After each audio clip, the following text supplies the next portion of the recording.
3주 동안 똑같은 본문 읽었는데요. 지난 주일이 포도나무교회 창립 30주년 기념이었습니다. 정말 좋은 시간이었죠. 그래서 그 전주부터 지난 30년을 돌아보며 라는 제목으로 하나님께서 우리 가운데 어떤 일을 해오셨는지를 살펴보고 있습니다. 그런데 사실 하나님이 이렇게 하셨습니다, 이런 일이 있었습니다, 이런 부지를 구입했습니다, 그렇게 지나가서는 의미가 없습니다. 하나님께서 어떤 일을 행하실 때 어떤 의도를 가지고 하셨는지, 그리고 어떻게 그 일을 이루셨는지, 그 목적은 무엇이었는지, 이러한 그 배후의 일들을, 그 하나님의 인도하심을, 그리고 인도하신 대로 역사하심을 살펴봐야 우리가 지금 말씀드린 대로 그렇게 하나님이 우리를 인도하고 계신 것을 명확하게 이해할 수 있거든요. 그래서 그렇게 살펴보다 보니까 시간이 걸렸습니다. 그래서 그동안 첫 번째 포도나무 교회 개척을 살펴보면서 여러 가지 환경이 열악한 가운데서도 어떻게 하나님께서 우리의 신앙에 우리가 이해하는 모든 면에서 어떻게 철저하게 하나님의 길에 서도록 인도하셨는지 살펴보았습니다.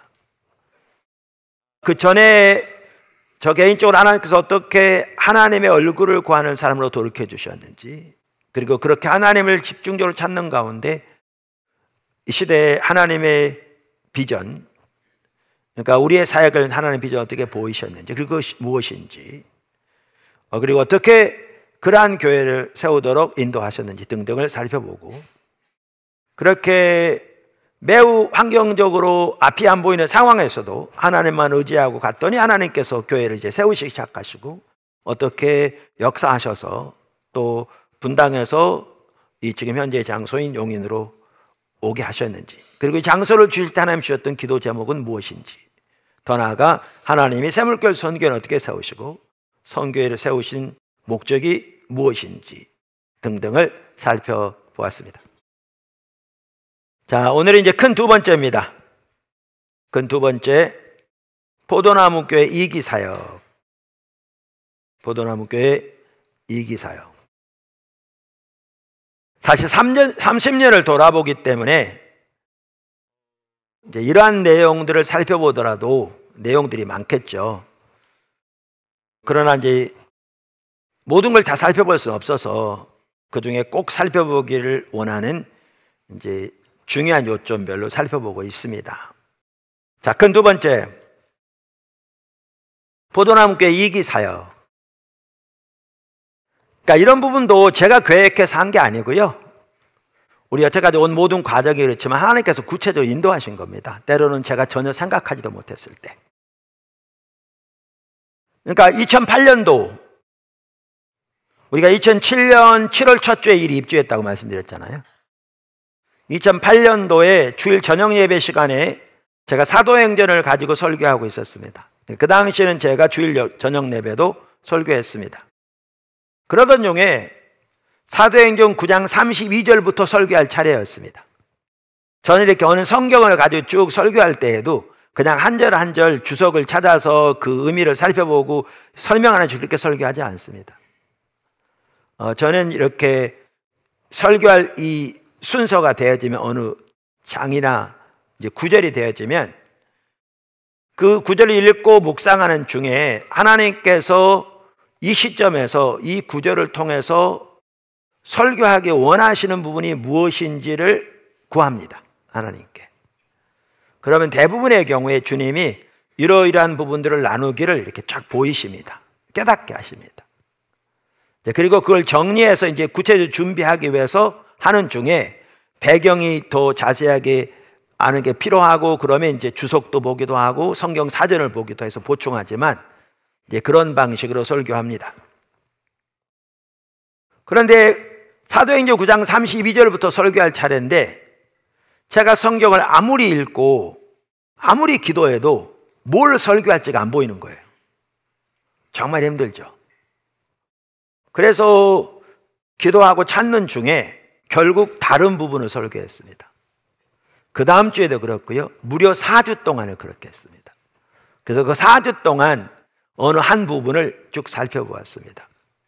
5주째가 되었습니다. 그러니까 지난 4주 동안 그 구절을 동일하게 보고 동일하게 기도하고 은혜를 구했는데 아무것도 어떻게 설교할지가 안 보인 상황이었던 거죠. 5주 때 다시 말씀을 준비하기 위해서 그 구절을 딱 보는데 갑자기 성령께서 그 윗절을 보라고 그러신 마음을 주더라고요. 그 윗절이 사도행전 9장 31절이었습니다. 그래서 그 윗절이 이 구절입니다. 저기 나오죠. 그리하여 온 유대와 갈릴리와 사마리아 교회가 평안하여 든든히 서가고 주를 경외함과 성령의 위로로 진행하여 수가 더 많아지니라.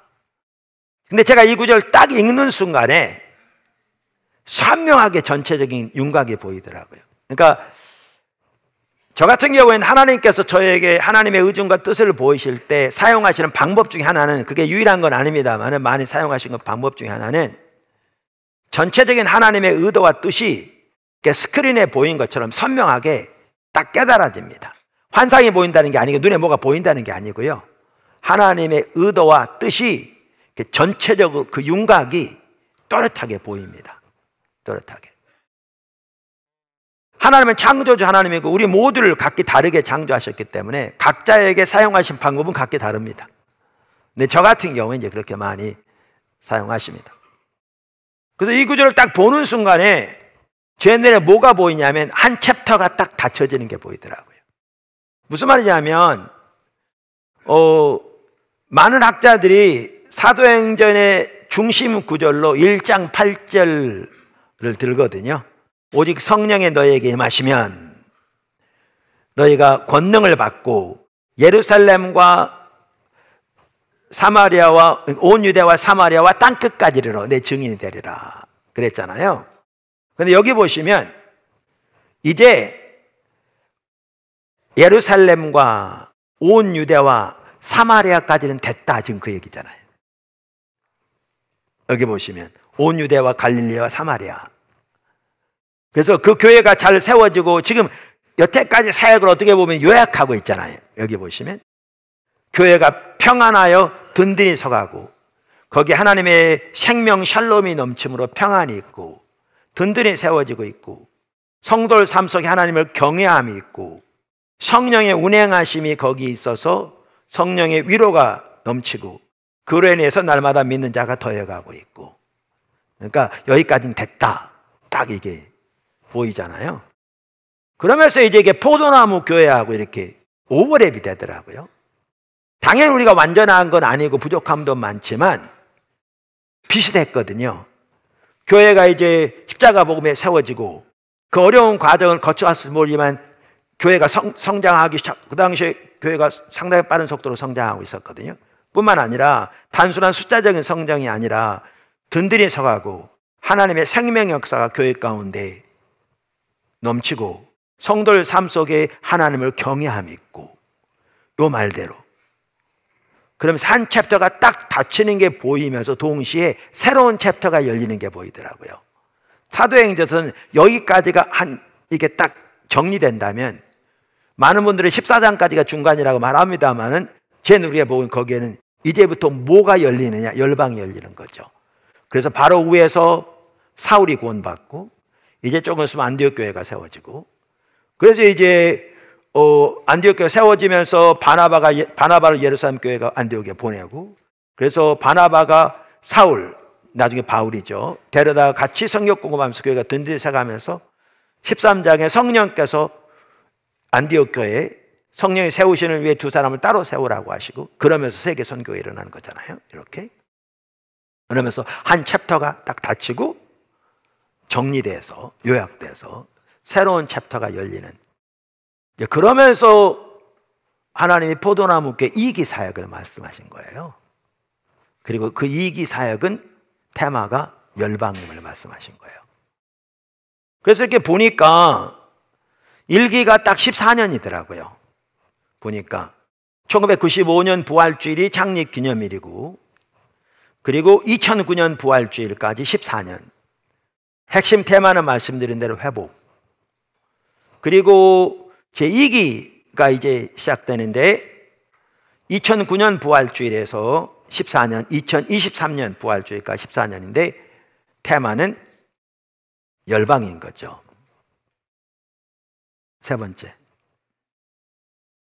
포도나무 교회 3기 사역, 선교적 교회. 이렇게 주님을 따라오던 중에 하나님이 우리를 일터 사역으로 인도하셨습니다.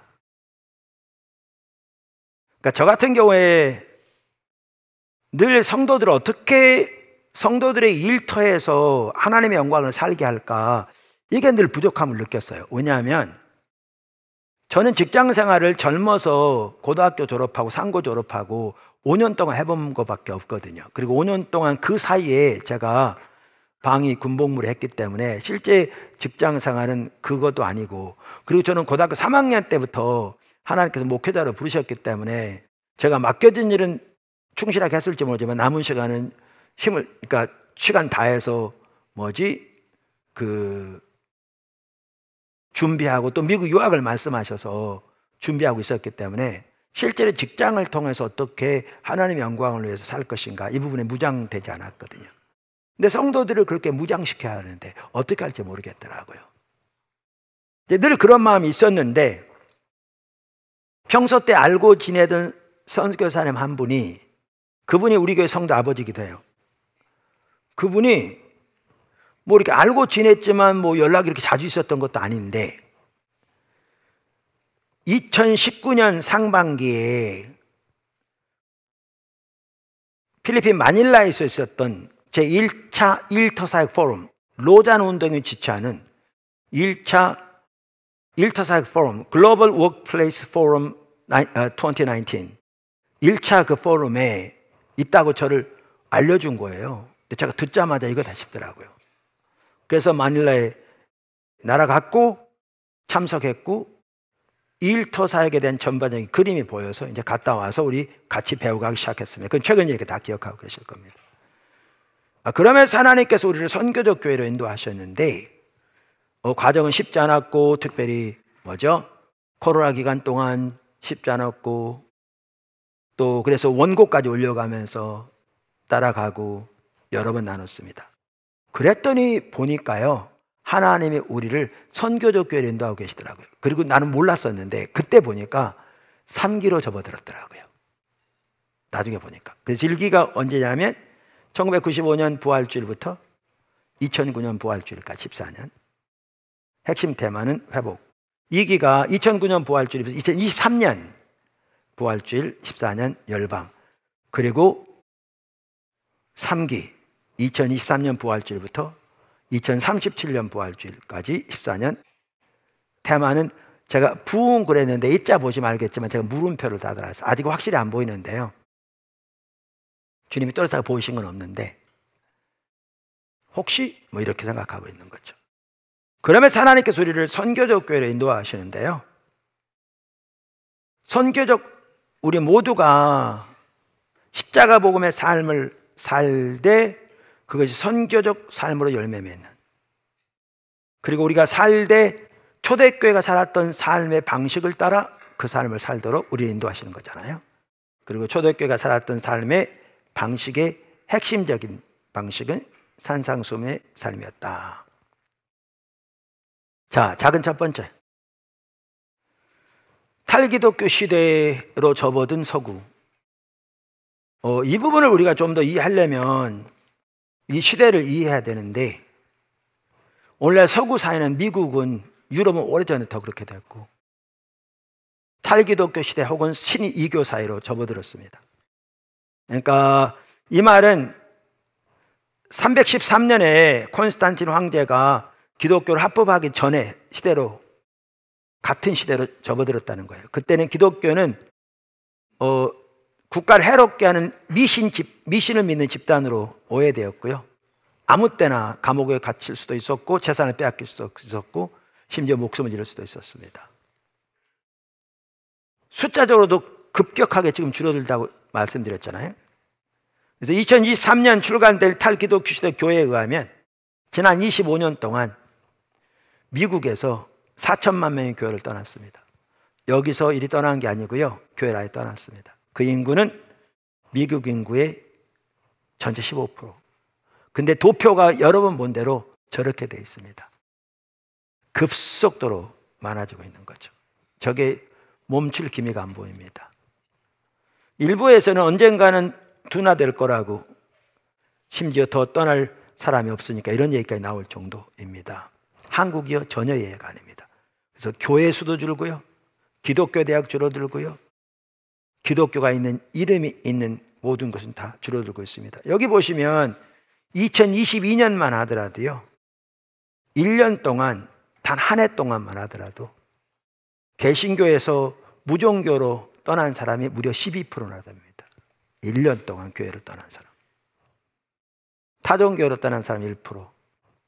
그래서 13%가 교회를 떠났습니다. 한 해. 한국. 이뿐만이 아니고요, 숫자가 줄어들 뿐만 아니라 가치관이 심각하게 세속화되었죠. 미국, 우리나라 곧바로 뒤따라가고 있습니다.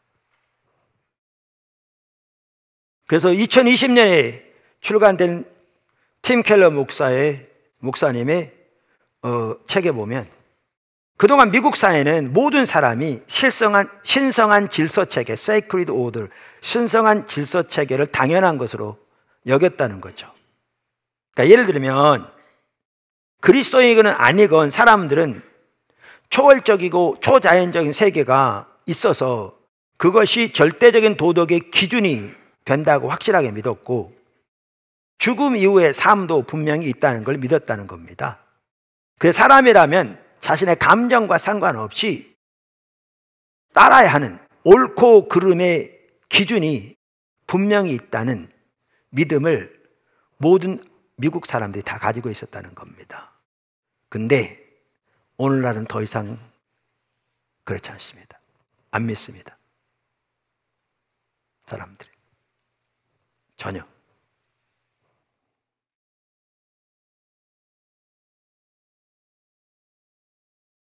그래서 지난번에 나눈 대로 성혁명에 대한 것만 하더라도 뭐 여러 번 나눠 좀 식상할 수 있는데 간단히 말씀드리면,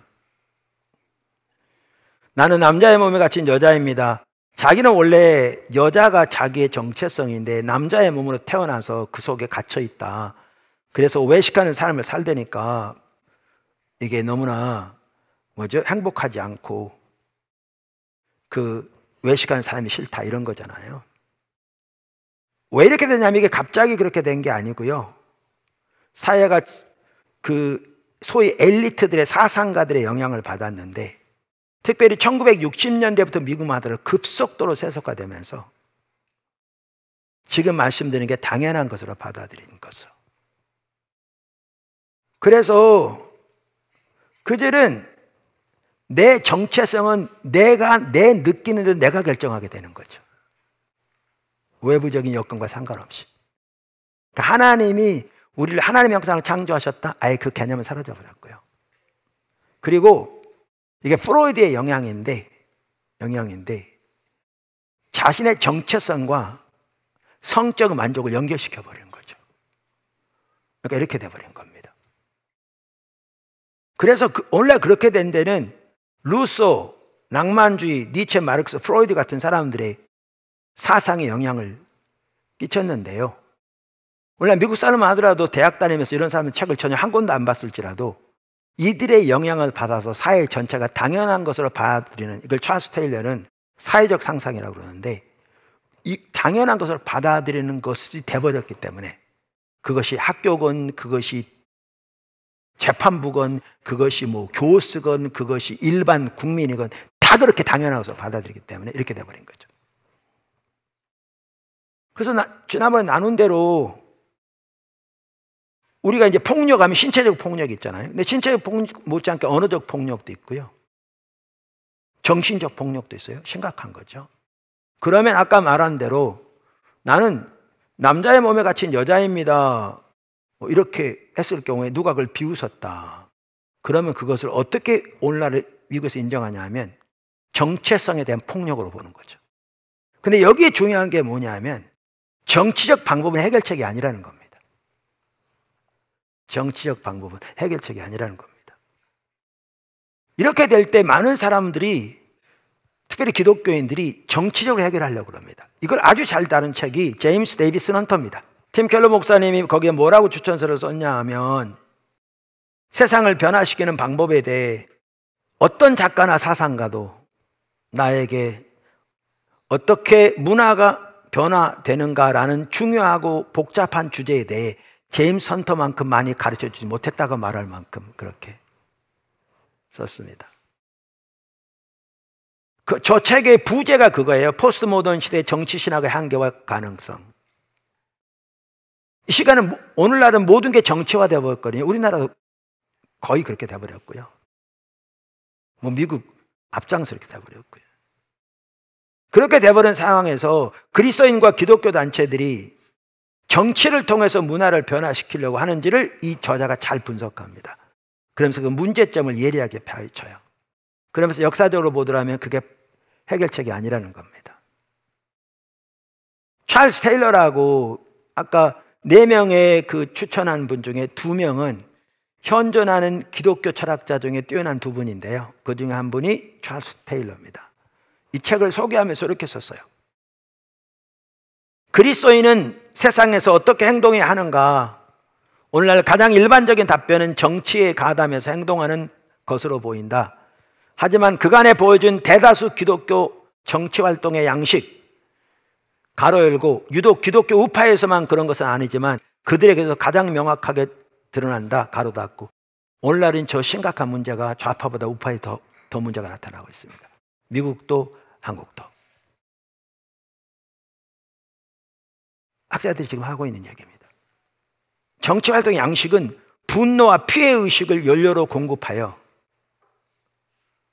강력한 권력의지와 자기 적대자들을 악마로 만들려는 성향을 가지고 추진하는 정치였다. 이게 현실입니다. 이게 우리가 살아가는 시대입니다. 한국 보세요. 너무너무 똑같습니다. 특별히 안 믿는 사람은 그렇다 치더라도 우리 믿는 사람들이. 그러면서 이렇게 얘기합니다. 이런 정치 형태는 곧 현대문화가 지니고 있는 최악의 요소에 항복하는 것이다. 헌터는 이렇게 역설적이고 비참한 현상을 예리하고도 통찰력 있게 분석하고 문화와 사회 안에서 신실한 현존, 이게 성교적 삶입니다. 정확하게. 를 현대 기독교인들을 위한 대책으로 신중하게 제시한다. 보세요. 그러니까 우리가 정치에 있어서 우리의 정당한 의사를 표현하지 말라는 얘기가 전혀 안 해요. 옳지 못한 법이 통과되지 못하도록 우리가 할 수 있는 범위 내에서 우리의 의사를 표시하는 건 해야 돼요. 저도 앞장서서 하고 우리 교회도 같이 하자고 얘기하고 있고. 문제는 이렇게 정치적인 방법으로 해결되지 않는다는 거예요. 자, 초대교회가 오늘날 교회가 하는 것처럼 그렇게 정치화로서 문제 해결했다면 어떻게 됐겠어요? 없어졌을 겁니다. 근데 초대교회는 예수님 방법을 따랐습니다. 우리가 이미 살펴봤잖아요. 철저하게 십자가의 방법, 사랑의 섬김의 방법, 예수님 말씀하신 그 방법대로 살았고요.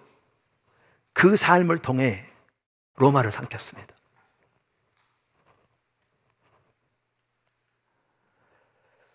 우리가 이렇게 지금 심각한 상황에 살고 있어서 하나님께서 우리를 인도하시되 십자가 복음의 삶을 살고 선교적 삶으로 열매 맺되 초대교회가 살았던 삶의 방식으로 그렇게 하기를 강력하게 인도하고, 그게 성경이고 그게 예수님 방법이고요. 그게 역사가 증명한 방법이고요. 그래서 하나님께서 우리 미래관을 짓게 한 것도 그래서 그렇게 짓게 한 거잖아요. 요즘 오늘날은 이제 이러한 사회 속에 살다 보니까 우리가 올바로 신앙생활 하려면 성경적 세계관은 무장될 뿐만 아니라 이 시대의 사조를 분별할 줄 알아야 돼요. 오늘날 청년들, 헌신된 청년들만 하더라도 너무나 많이 혼동되어 있는 걸 느끼고요. 그러니까 예수 믿는 사람도 심지어 목회자들만 하더라도 오늘날 탄핵 정국을 지나면서 정말 여기에 나와 있는 세상의 방법대로 믿는 사람들마저도 이렇게 하고 있는 걸 너무너무 많이 봅니다.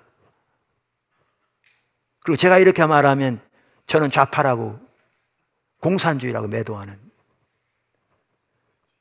그들의 사상은 도대체 어떻게 되었는지.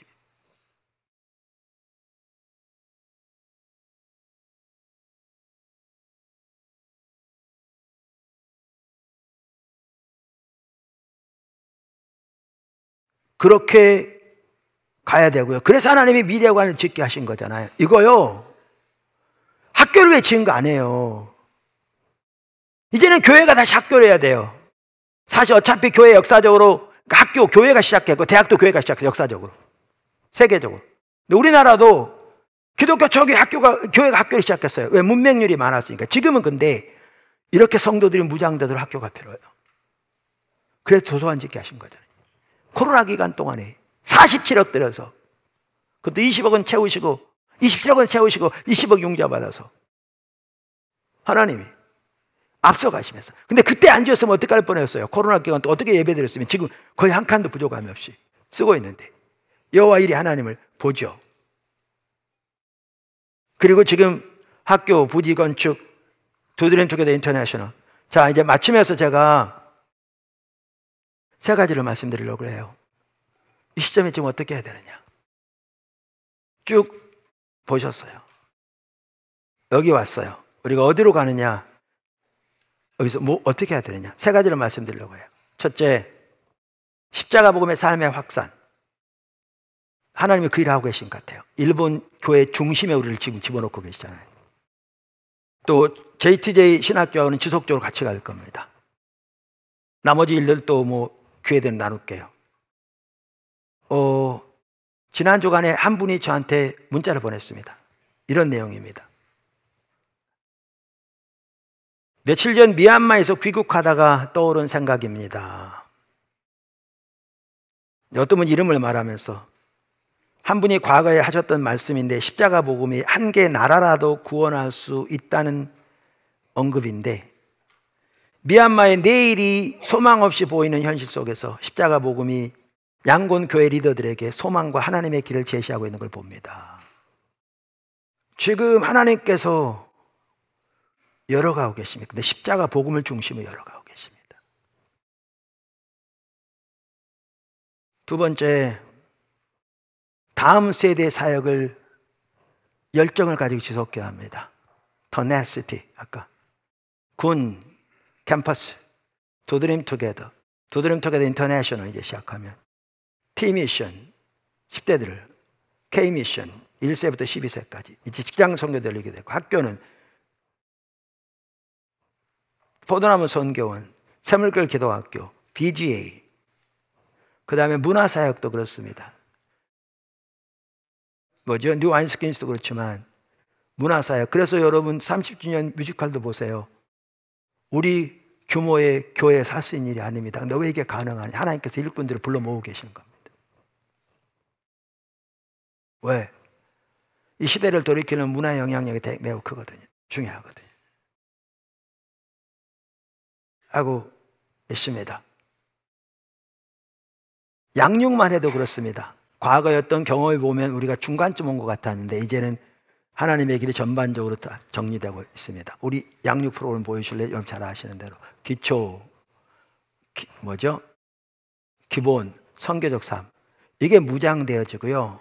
우리가 앞으로 나갈 게 뭐냐 하면 이 토대 위에서 정치, 경제, 법 등 어떻게 그 영역들이 하나님의 말씀의 진리의 토대 위에 세워질 건가, 이 부분에서 연구되어지고 성도들이 무장되어지고 각 분야별로 자기 분야, 더 나아가 그래서 그 영역에서 선교적 삶을 살 뿐만 아니라 그 영역을 하나님의 말씀으로 우리가 흔히 구속한다고 말할 만큼 변화시키는 자리로 나가는, 이렇게 가는 게 우리 지금 여기 오고 있습니다. 여기. 그래서 우리에게 샘물결 대학이 절실하게 필요합니다. 인재들이 많이 필요하고요. 그렇게 감당할 각 분야별로 어떻게 하실지 모르면 절실하게 필요합니다. 지금 하루 이틀에 할 일은 아닙니다. 기도하십시오. 그 다음에 아까 세 번째가 뭐냐 하면 선교적 삶으로 열매를 맺도록 우리 모두가 나가야 합니다. 지금 포도나무교회 성도들 삶 가운데 하나님이 참 귀한 일을 하고 계십니다. 사업을 통해서 여러 나라에도 사역을 확장시키기도 하고요. 정말 놀라웠게. 우리가 지금 마다가스카르에서 양계장 하나 추가로 짓고 있잖아요. 사진 저기. 예. 저 길다란 게 우리 12,000마리 키우는 양계장인데 그 앞에다가 저렇게 6,000만 원씩 지을 양계장을 앞으로 6개까지 하려고 하거든요. 예. 짓고 있습니다. 지금 훨씬 더 많이 진척됐습니다. 근데 우리가 저게 되어지면 에티오피아에 들어갈 거라고 얘기했죠, 여러분. 근데 어떤 일이 있었냐면요, 에티오피아 정부에서 그 나라의 농업을 살리려고 나섰습니다. 그 중에 하나가 양계 농업을 살려서 유럽에 수출하려고 계획을 하고 세계에 도움을 도울 수 있는 것을 찾기 위해 유엔에다 아마 도움을 청한 것 같아요. 근데 유엔에서 누구를 소개해 준 줄 아세요? 우리 교회 성도 회사를 소개해 줬습니다. 지난주에 와서 만났습니다. 미팅에서. 이번 주에 한 번 더 만난답니다. 그러면 그 양계 사업을 하려면 기준이라든가 청결도라든가 모든 게 유럽 수출하는데 문제가 없어야 되는데 우리는 그거 얼마나 살 수 있거든요. 지난번에 마다가스카르 우리 농장에 우리하고 이제 계약서는 아직 작성 안 할 것 같은데 지금 같이 거래하는 큰 닭 유통 가장 큰 회사 전체 사장은 프랑스 사람인가 봐요. 나는 다른 나라 자본이라고 그랬는데 아마 프랑스인지. 왜냐하면 지금 전체 사장이 프랑스인이고요. 지난번에 프랑스 본사에선가 우리 농장을 방문하기 위해서 연구소 소장이 왔습니다. 그 사람이 닭 박사입니다. 프랑스에서 마다가스카르 날라왔습니다. 그래서 우리 농장 보고 놀란 겁니다. 어떻게 이렇게 잘하느냐고. 보고 갔겠죠. 지금 그러면서 어떻게 보면 기도해서 에티오피아만 하더라도 이렇게 그 지역에 되도록 우리 성도 회사에 살리고 돕고 거기다가 우리 추천하는 한 NGO 단체도 하나 회사 들어갈 수 있도록 그렇게 추천하려고 합니다. 그 정도는 아마 받아줄 것 같아요. 그러면 마다가스카르보다 에티오피아 더 빨리 될 수 있습니다.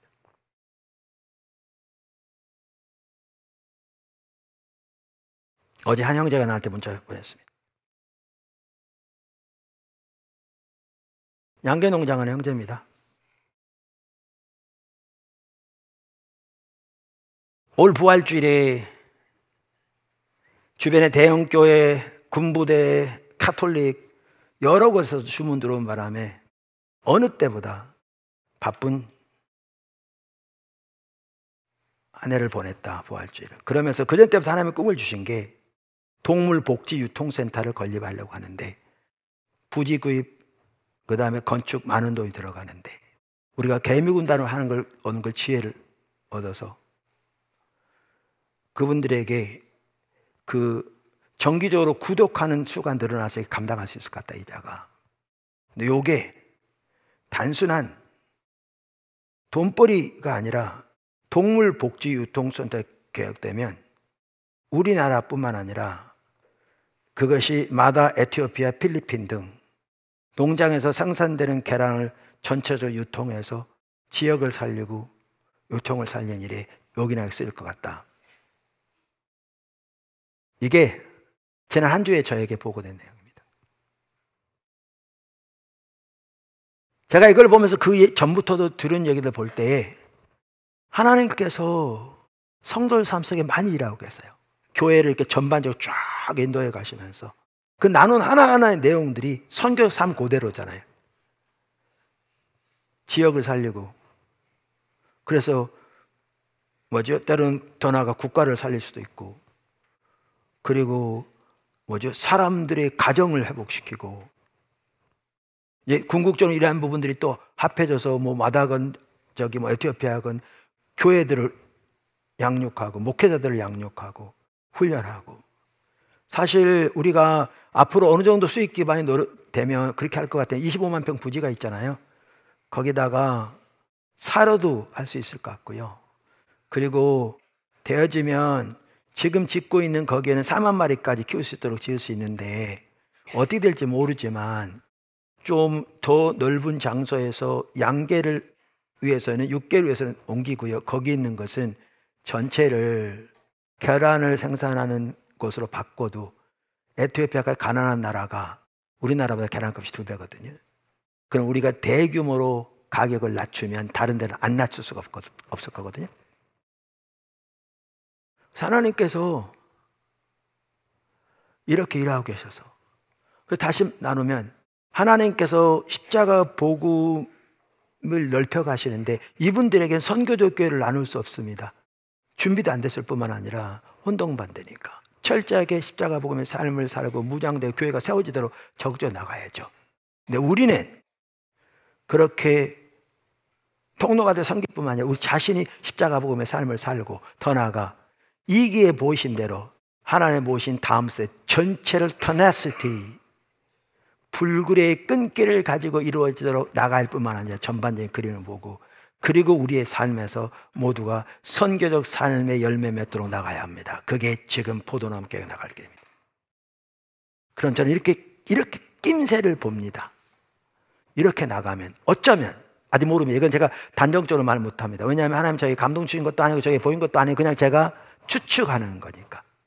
왜냐하면 우리에게 보이신 하나님의 비전이 회복과 부흥이니까 추측하는. 그래서 물음표를 달아놨습니다. 어쩌면 이렇게 가는 가운데 하나님의 부흥이 임한다면 그러면 요한의 순례 시대 같은 부흥이 임할 것 같아요. 그때 하나님 부흥이 임해서 영적으로만 살릴 뿐 그 나라 전체를 살렸거든요.